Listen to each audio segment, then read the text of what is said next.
8 ते 10 मे दरम्यान रेणुका माता मंदिराचा 9वा वर्धापन दिन शुभम पार्कमध्ये भक्ती सांस्कृतिक उत्सव, पूजा, पाठ, होम हवन आणि मंत्रोच्चार करीत संपन्न झाला। या कार्यक्रमात सामाजिक कार्याची जाणीव ठेवून मंडळातर्फे 10वी-12वीच्या परीक्षेत 60% पेक्षा जास्त गुण मिळालेल्या गुणवंत विद्यार्थ्यांचा सत्कार करण्यात आला। या वर्धापन दिनाचे वैशिष्ट्य म्हणजे या ठिकाणी महिलांतर्फे लेझिम आणि शंखनाद तसेच लाठी-काठी प्रशिक्षण हा कार्यक्रम घेण्यात आला। नाशिकमधील शुभम पार्क कला क्रीडा मंडळ आणि रेणुका माता महिला मंडळ यांच्या संयुक्त विद्यमाने 8, 9 आणि 10 मे या 3 दिवसात आयोजित धार्मिक, सांस्कृतिक आणि सामाजिक कार्यक्रम मोठ्या उत्साहात संपन्न झाले। भक्तिमय वातावरण, सांस्कृतिक सादरीकरणे आणि विविध उपक्रमांमुळे परिसरात उत्सवाचे वातावरण निर्माण झालं होतं। कार्यक्रमाच्या पहिल्या दिवशी म्हणजे 8 मे रोजी देवीचे पाठ, होम हवन, पूजा आणि मंत्रोच्चार विधिवत करण्यात आले। दुसऱ्या दिवशी देवीचे कुमकुम अर्च आणि संध्याकाळी भजनी मंडळ आणि भक्तिगीते हा कार्यक्रम घेण्यात आला। तिसऱ्या दिवशी 10 तारखेला पूजा पाठ, होम हवन, मंत्रोच्चार विधिवत पद्धतीने करण्यात आले। यावेळी महिलांचे लेझिम पथक, शंखनाद आणि पारंपरिक काठी मिरवणुकीने कार्यक्रमाची भव्य सुरुवात झाली। परिसरात भक्तिमय वातावरण निर्माण झालं होतं।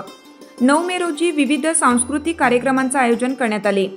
अनमोल कराओके सॉन्ग ग्रुपचे श्री वाडेकर आणि सहकार्यांनी भक्ती संगीत, देवीची गीते, देशभक्तीपर गीते, कव्वाली आणि चित्रपट गीतांचे सादरीकरण करून उपस्थितांची मने जिंकली। यावेळी सुनील मिस्त्री यांनी भक्ती संगीत सादर केले, तर कुमारी आरवी राहुल गुंजाळ हिने छत्रपती शिवाजी महाराजांचा पोवाडा दमदार शैलीत सादर करून टाळ्यांची दाद मिळवली। 10 मे रोजी 10वी आणि 12वी परीक्षेत 60% अधिक गुण मिळवून उत्तीर्ण झालेल्या गुणवंत विद्यार्थ्यांचा सत्कार करण्यात आला। उपस्थित मान्यवरांनी विद्यार्थ्यांचे अभिनंदन करत पुढील शैक्षणिक वाटचालीस शुभेच्छा दिल्या। या कार्यक्रमासाठी प्रमुख पाहुणे म्हणून नगरसेविका सुवर्णा मटाले, नगरसेवक दीपक दातीर, नगरसेविका छाया देवांग तसेच माजी नगरसेविका शीतल भामरे उपस्थित होत्या। यावेळी लेझिम पथक आणि शंखनादासाठी विशेष मेहनत घेणाऱ्या महिलांचा सन्मान करण्यात आला।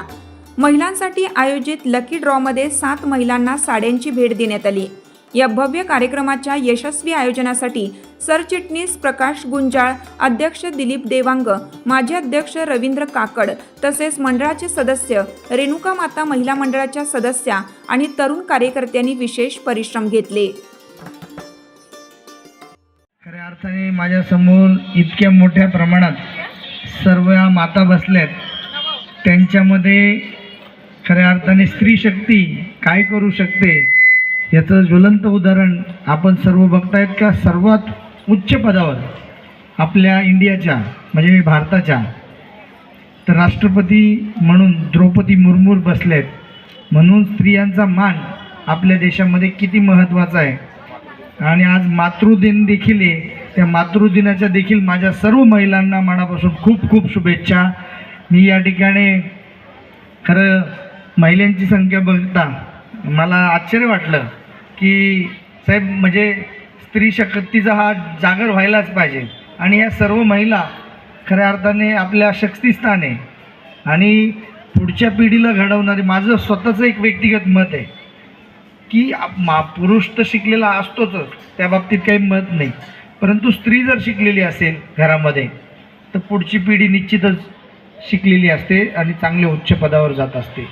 कारण का आपला सहवास पुरुषांचा जास्त सहवास मुलांबरोबर त्या ठिकाणी नसतो, महिलांबरोबर असतो। टाळ्या वाजवल्या पाहिजे का, इतका छान कार्यक्रम त्यांनी आयोजित केला। या मंडळाचं देखील अभिनंदन या ठिकाणी करतो। त्या विद्यार्थ्यांचा 10वीच्या विद्यार्थ्यांचा गुणगौरव सोहळा इतक्या थाटामाटात साजरा करतायत आणि मला असं वाटतं की दरवर्षी असतो का वर्धापन दिन, वर्धापन दिनाला हा कार्यक्रम असतो। त्यांना बी मनापासून शुभेच्छा देतो। जे चांगल्या मार्क्सने उत्तीर्ण झालेले त्यांना मनापासून शुभेच्छा, त्यांचं भविष्यात त्यांची उत्तरोत्तर प्रगती हो अशा शुभेच्छा या निमित्ताने देतो। मला बोलवलं, सन्मानित केलं त्याबद्दल खूप खूप धन्यवाद। या ठिकाणी क्रीडा सांस्कृतिक मित्रमंडळाच्या वतीनं त्याचबरोबर रेणुका माता महिला मंडळाच्या वतीनं दरवर्षीप्रमाणे वर्धापन दिनाचा उत्सव हा खूप उत्साहात साजरा होत आहे आणि हा 9वा वर्धापन दिन आहे। त्यासाठी आपल्यामध्ये उपस्थित या प्रभागाचे नगरसेवक आदरणीय दीपक भाऊ दातीर, त्याचबरोबर सर्व शुभम पार्कचे रहिवासी आणि मंडळाचे सदस्य खरं तर यावर्षी खूप जास्त उत्साह महिला भगिनींचा आहे. म्हणजे दरवर्षीच असतो, पण यावेळेस खूप जास्त उत्साह महिला भगिनींमध्ये संचारलेला आहे. आणि भाऊंनी सांगितलं की आज मातृदिनसुद्धा आहे, त्यामुळे समस्त मातृशक्तीला खूप नमन करते. आणि या मातृशक्तीमुळेच जे काही आज आपण बघतो आहे की हे देशाचं भविष्य घडवणारी ही मातृशक्ती आहे. त्यामुळे रेणुका मातेच्या आशीर्वादाने सर्व मातृशक्ती ही अशीच यापुढेही कार्यरत राहो समाजासाठी, कुटुंबासाठी आणि आपल्या देशासाठी. आणि ती काळाची गरज आहे ना दीपक भाऊ?